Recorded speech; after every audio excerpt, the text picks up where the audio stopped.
2024 के लोकसभा चुनाव के पहले मुख्यमंत्री नीतीश कुमार बीजेपी के साथ एनडीए में शामिल हो गए हैं। अब एनडीए में सीट शेयरिंग को लेकर अटकलें तेज हो गई है कि क्या नीतीश कुमार को एनडीए में 17 सीट मिल जाएगी, क्योंकि जदयू इंडिया गठबंधन में 17 सीटों की मांग कर रही है, लेकिन बात नहीं बन रही थी। इस बीच नीतीश कुमार ने पाला बदल लिया, लेकिन एनडीए में भी सब कुछ ठीक नहीं है। नीतीश कुमार आज 7 फरवरी दिल्ली जाने वाले हैं। इससे पहले ही खलबली मच गई है। दिल्ली में प्रधानमंत्री नरेंद्र मोदी से मिलेंगे, साथ ही बीजेपी के वरिष्ठ नेता अमित शाह और राष्ट्रीय अध्यक्ष जेपी नड्डा से भी मुलाकात करेंगे। 2 दिन पहले बीजेपी के केंद्रीय नेतृत्व ने बिहार के दोनों उप मुख्यमंत्री सम्राट चौधरी और विजय कुमार सिंह के साथ दिल्ली में बैठक की थी।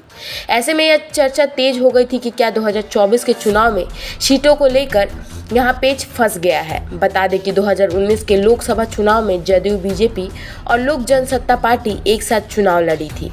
17 सीट बीजेपी और 17 सीट पर जदयू ने उम्मीदवार उतारे थे। लोजपा 6 सीटों पर चुनाव लड़ी थी। इसमें जदयू को 1 सीट पर हार का सामना करना पड़ा था, जबकि बीजेपी 17 सीटों पर चुनाव जीत गई थी। लोजपा की भी 6 सीट पर जीत हुई थी।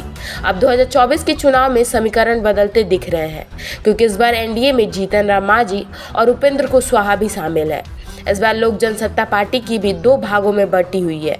पशुपति पारस और चिराग पासवान अलग अलग है। ऐसे में 2019 की तरह 17 सीटों पर बीजेपी और 17 सीटों पर जदयू चुनाव लड़ती है, तो 6 सीटों में बंटवारा कैसे होगा? चिराग, पशुपति पारस, मांझी और उपेंद्र कुशवाहा को कितने दिए जाएंगे? क्या चिराग पासवान, जो पहले 6 सीटों से मांग कर चुके हैं, वह मान जाएंगे? ऐसे में कई सवाल हैं और कयास लगाया जा रहा है कि अभी एनडीए में सीट शेयरिंग पर मंथन जारी है।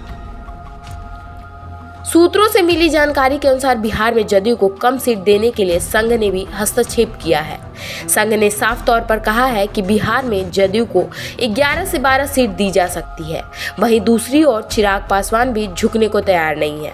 ऐसे में अगर 6 सीट चिराग पासवान को मिल जाती है तो बाकी लोग क्या करेंगे? अगला समीकरण क्या होगा?